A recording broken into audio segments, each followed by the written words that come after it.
이윽고 핸드폰 안에 담긴 시어머니의 목소리를 들은 남편은 얼굴이 시뻘개지며 흥분했습니다. 도대체 뭐가 문제지? 엄마가 이런 사람이 아니었는데 말이야. 그리고 나한테는 아들, 딸 구분하지 말고 하나만 잘 낳아서 잘 키우라고 하셨었어. 그런데 당신을 이렇게까지 괴롭히고 있다는 게 믿기지 않아. 지난번에 우울증 때문에 그랬다는 것도 거짓말인 거지? 맞아. 정신과 근처도 가신 적 없어. 어머님은 그냥 내가 싫으신 거야. 당신과 시아버지 앞에서는 다정한 모습만 보여주지만 나랑 둘이 있을 때는 지금 당신이 들은 목소리처럼 똑같이 돼. 이제 시어머니가 어떤 분인지 알겠지? 내 마음을 이해한다면 나를 친정으로 보내줘. 이런 시어머니랑 부딪히며 지내다간 내가 병들겠단 말이야. 문제가 심각하네. 당신 지금 휴직 중이고 집에만 있으니까 처갓집에 가 있는 게 좋겠다. 당신 뜻대로 해. 그리고 엄마 문제는 아버지랑 상의해서 제대로 해결해 볼게. 그리고 여보, 미안해. 내가 너무너무 미안해. 그이는 제 생각처럼 시어머니가 두 얼굴을 가진 사람이라는 걸 깨달았고 그냥 두지 않겠다고 약속했습니다. 잠시 후 녹음된 파일을 자기 핸드폰으로 전송했고 나중에 시아버지께 들려드리겠다고 했습니다. 이에 저는 이판사판이라는 생각으로 남편 마음대로 하라고 전했고 저는 친정으로 떠났습니다. 그런데 얼마 뒤 남편이 친정에 찾아와 시어머니를 진짜 정신과로 데려가 진료를 받게 했다는 소식을 전해 들었습니다. 제가 녹음한 음성을 들은 시아버지가 격노하며 시어머니에게 언성을 높이시며 저를 대하는 태도가 정상이 아니니 치료를 받으라고 하셨답니다. 그리고 병원에서는 분노조절 장애와 원인 모를 화병을 진단받고 약물을 복용 중이라고 하셨어요. 또한 시어머니 당신이 달라졌다며 저에게 진심으로 사과하고 싶다고 알렸다네요. 그렇게까지 나오는데 제가 모른 척하고 있을 수는 없어서 시댁으로 찾아갔어요. 오랜만에 저를 마주한 시어머니는 눈물을 흘리며 그동안의 일을 사과하셨습니다. 세아가, 내가 정말 미안하다. 왜 그렇게 너를 못 잡아먹고 괴롭혔는지 나도 이해가 안 된다. 정신과에서 상담을 받아보니 나한테 문제가 한둘이 아니더구나. 그동안 답답한 삶을 살아서 너에게 폭발을 한 것 같아. 앞으로는 너를 내 친딸로 생각하며 대하마. 그러니 이 못난 시애미를 용서해다오. 어머님, 정말 괜찮으신 거죠? 병원 다니시며 치료하고 계신 거죠? 또 나중에 저와 둘이 있을 때 막말을 하시지 않을 거죠? 그럼 만약 내가 그런 짓을 또 하면 성을 갈겠어. 진심이야, 세아가. 시어머니는 연신 눈물을 퍼부으시며 제 손을 따뜻하게 잡아주셨고 진심 어린 사과를 10번 넘게 하셨답니다. 그래서 전 다시 시어머니를 믿어보기로 했고 친정에서 다시 저희 집으로 돌아와 지냈습니다. 그리고 매주 두어 번씩 시어머니가 들러주셨는데 정말 이전과는 다른 사람이 되어서 저를 친딸처럼 대해주셨답니다. 그렇게 저는 만삭이 될 때까지 아무런 스트레스를 받지 않게 되었고 무사히 딸아이를 출산하게 되었습니다. 그 순간은 모든 엄마들이 마찬가지겠지만 세상을 다 가진 기분이 들었답니다. 희열과 사랑이 얼마나 샘솟던지 밥을 먹지 않아도 배부르다는 말을 실감했습니다. 출산 후 산후조리하는 동안에도 시어머니가 많이 도와주셨어요. 제가 좋아하는 음식들을 만들어주시고 딸아이를 애지중지 돌봐주시며 많이 예뻐해 주시더라고요. 아들을 강요하던 모습은 온데간데 없었답니다. 그리고 몇 달 뒤 몸을 풀고 일상으로 돌아온 저는 다시 회사에 복직하기로 했답니다. 시어머니와 친정엄마가 번갈아가며 딸아이를 돌봐주겠다고 나서주셔서 큰 걱정 없이 회사로 복귀하게 되었죠. 다행히 딸아이는 할머니들의 사랑을 듬뿍 받으며 건강하게 자랐고 저 역시도 일과 가정을 잘 돌보며 지내는 워킹맘으로 지냈습니다. 아무 문제 없이 몇 년의 세월이 흐르자 시어머니의 태도가 조금씩 달라졌습니다. 예전처럼 심한 욕은 하지 않았는데 언행이 거칠어지는 걸 느낄 수 있었죠. 제가 집에서 밥상을 차리면 그냥 드시지 않고 꼭 한마디를 하고 수저를 드셨습니다. 넌 결혼한 지 몇 년이 됐는데 아직도 찌개간을 못 맞추니? 이런 하찮은 음식을 내 아들이 매일 먹는다고 생각하니 우라통이 터진다.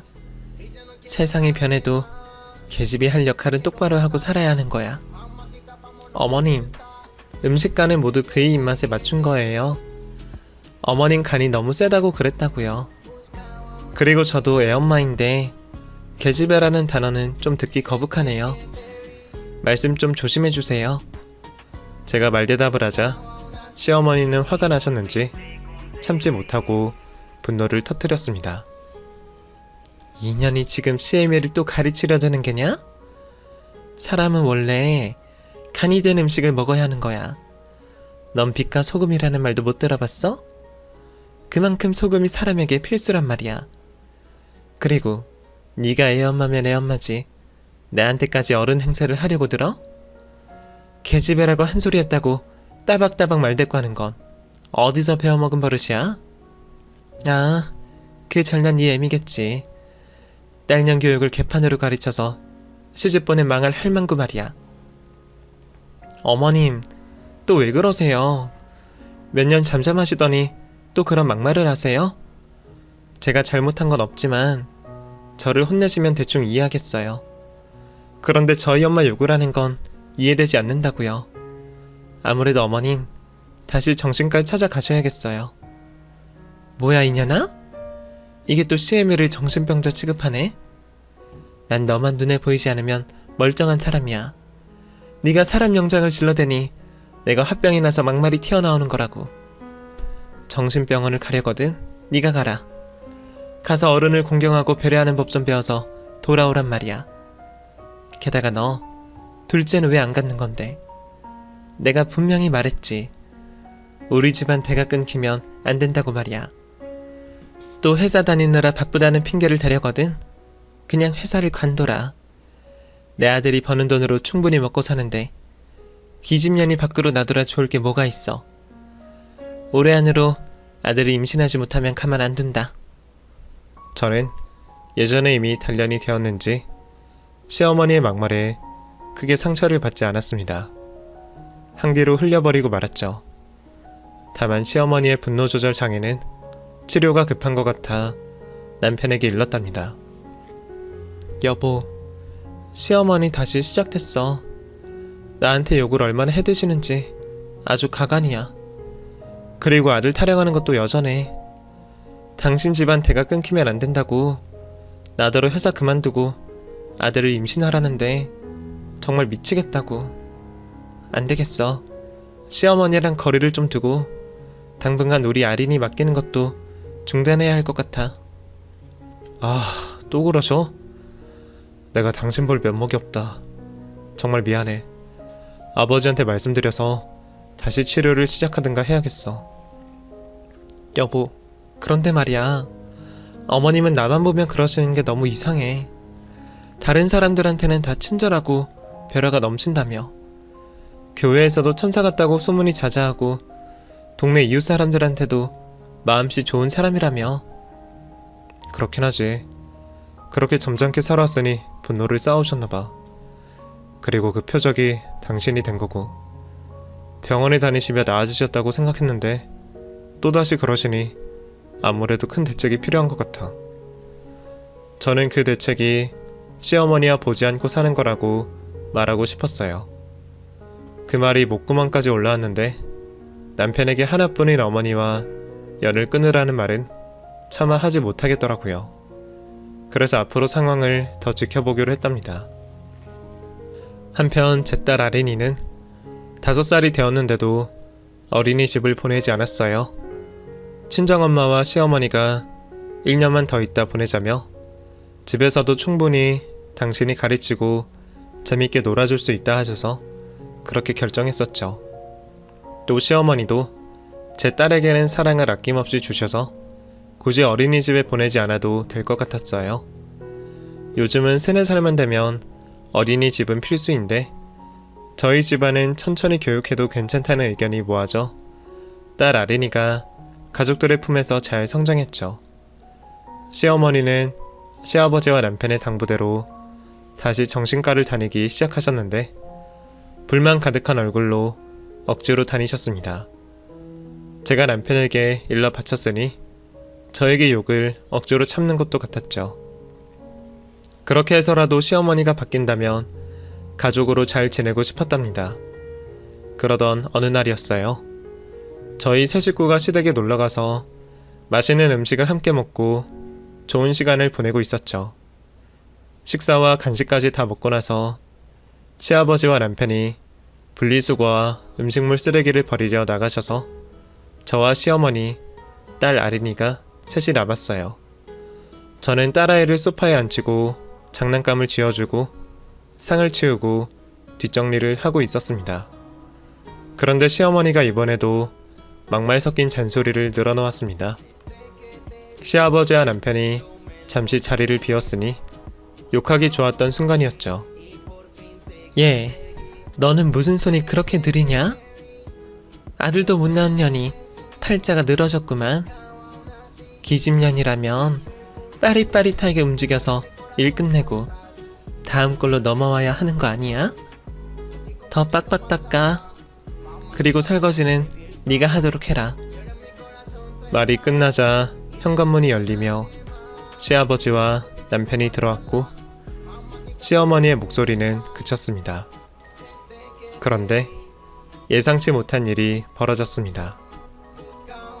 잘 놀고 있던 딸 아린이가 언성을 높이더라고요. 그리고 그 내용은 충격적이었습니다. 너나 똑바로 해, 이 할망구야. 저는 눈을 번쩍 뜨고 아린이를 바라보았습니다. 그러자 아린이는 배시시 웃으며 말을 이었습니다. 엄마, 나도 할머니처럼 욕할 수 있어. 잘 들어봐. 야, 이년아, 계집년이 뭘 그렇게 많이 처먹어. 5살이면 장난감 그만 가지고 놀고 할머니 안마도 할 줄 알아야 할 거 아니야. 생긴 건 꼭 지 애미 닮아가지고 눈이 쪽 찢어진 것 봐라. 그렇게 생겨가지고 나중에 시집이라도 가겠냐? 그리고 구구단을 몇 번 가르쳐야 외우는 거야. 돌대가리인 것도 지 애미를 쏙 빼닮았네. 애미가 그 모양이니 딸년도 똑같지. 너 그렇게 멍청하고 말 안 들으면 다리 밑에다 갖다 버린다. 알아들었으면 이 할머니 어깨 좀 주물러 봐라. 저는 아린이의 얼굴을 보고 지금 뭐라고 한 거냐고 물었습니다. 제가 잘못 들었길 하늘에 빌면서 말이죠. 하지만 이어지는 아린이의 말은 더 충격이었습니다. 할머니가 엄마는 멍청한 년, 싹퉁 바가지 없는 년, 아들도 못 낳는 계집이랬어. 그리고 나는 아들로 태어났어야 했는데 잘못 태어났다고 했어. 순간 시댁 식구들 모두 얼음이 되어 멈춰버렸고 5살 딸아이의 입에서 계속 나오는 욕설과 막말은 계속되었습니다. 시어머니는 저에게 멈췄던 온갖 욕설을 자기 손녀이자 제 딸에게 실컷 하고 있었던 거예요. 너무 충격받은 저는 딸의 입을 손으로 막았습니다. 남편은 벙찐 표정으로 아무 말도 하지 못했고 시아버지는 떨리는 걸음으로 거실로 들어왔습니다. 그리고 이 모든 일의 원흉인 시어머니는 얼굴이 하얗게 질려 입술을 파르르 떨고 있었답니다. 5살 꼬맹이가 당신을 그대로 따라할 거라고는 생각하지 못했는지 시어머니 역시 당황한 기색이 역력했습니다. 이윽고 시아버지가 말문을 열었습니다. 이 옆엔 내가 우울증이 어쩌고 저쩌고 하면서 며느리한테 쌍욕을 짓거리더니 이젠 손녀딸한테도 욕짓거리야? 아린이 입에서 저런 말이 나오는 게 말이나 돼? 이 무식하고 천박한 여편네야. 당신이 그러고도 할머니라고 할 수 있어? 시아버지는 시어머니의 뺨까지 날리시며 노발대발 하셨습니다. 그러자 시어머니는 또다시 눈물 연기를 하시며 상황을 모면하려고 했는데 통하지 않았어요. 남편 역시 어떻게 손녀에게 그런 말을 할 수 있느냐며 그냥 넘어갈 문제가 아니라고 말하곤 저와 아린이를 데리고 시댁에서 나왔습니다. 그리고 집으로 돌아가 아린이에게 물어봤습니다. 시어머니가 그동안 어떻게 대했는지, 무슨 욕을 어떻게 했는지 솔직하게 말해보라고 타이르듯 물었어요. 그러자 딸아이가 시어머니한테 들었던 욕설을 그대로 돌려주는데 차마 글로 적지 못하겠네요. 저에게 했던 욕을 넘어선 말들이 굉장히 많고 심했답니다.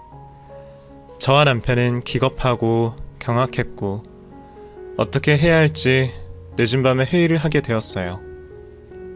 여보, 내가 입이 10개라도 할 말이 없어. 엄마가 치료가 안 되는 건지 아니면 당신이 이유 없이 싫어서 그러시는 건지 모르겠어. 난 당신과 아린이한테 미안해서 죽을 지경이야. 앞으로 당신이 하자는 대로 할 테니까 어떻게 해야 할지 말해줄래? 시어머니가 우리 딸한테 무슨 짓을 했는지 당신과 내가 눈으로 보고 들었잖아. 이건 심각한 일이야. 내일 당장 아린이 데리고 아동 심리센터로 데려가서 검사를 받고 치료를 시작해야 돼. 저 어린 게 나중에 커서 할머니 트라우마에 힘들어할 걸 생각하면 내 가슴이 무너져. 아린이에게 할머니란 존재 자체를 지워버려야 한다고. 그러려면 앞으로 시어머니와 인연을 끊어야 할 것 같아. 당신한테 하나밖에 없는 엄마이지만 나와 아린이에게는 상처만 주는 존재일 뿐이라고. 그동안 아무것도 모르고 아린이를 시어머니한테 맡겼다는 게 천추의 한이야. 내가 몹쓸 년이라는 생각이 든다고. 그동안 아린이가 얼마나 힘들고 가슴 아팠겠어. 5살이면 아무것도 모를 나이도 아니란 말이야. 저는 조근조근 의견을 말했고 남편은 곱씹으며 듣고 대묻기를 반복하며 마음의 결정을 내린 듯 했습니다. 그래, 당신 말이 맞아. 엄마가 당신에게 온갖 욕을 하는 것부터 싫었는데 손녀한테까지 하는 걸 보니까 끔찍해. 당신 말대로 우리 아린이한테 트라우마가 남으면 큰일이야. 아린이가 엄마를 계속 보게 된다면 그동안 겪은 인격모욕을 잊을 수 없을 테니 무조건 떠나자. 결국 그이는 시댁과의 인연을 끊기로 하고 저희 세 식구가 다른 지역으로 떠나기로 했답니다. 하지만 시아버지가 이를 말리며 시어머니를 어떻게든 고쳐보겠다고 하셨습니다. 제발 당신들 곁을 떠나지 말라며 가끔이라도 얼굴 보고 살면 좋겠다고 하면서 말이죠.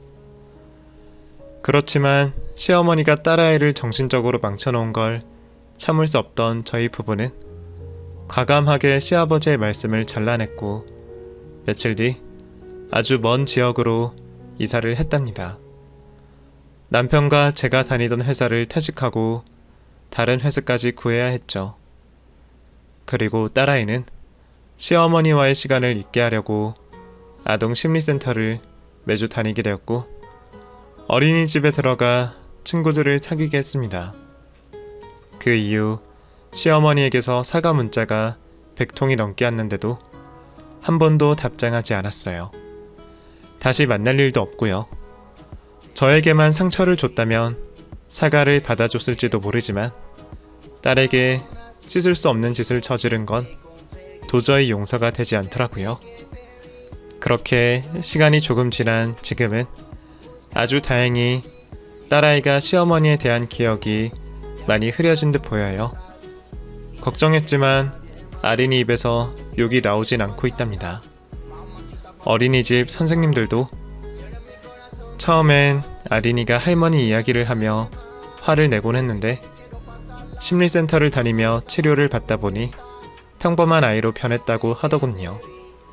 그리고 남편은 저 몰래 시부모님과 연락하고 지낼 줄 알았는데 그이도 저만큼이나 충격이 컸는지 한 번도 연락을 하지 않고 있는 상황이랍니다.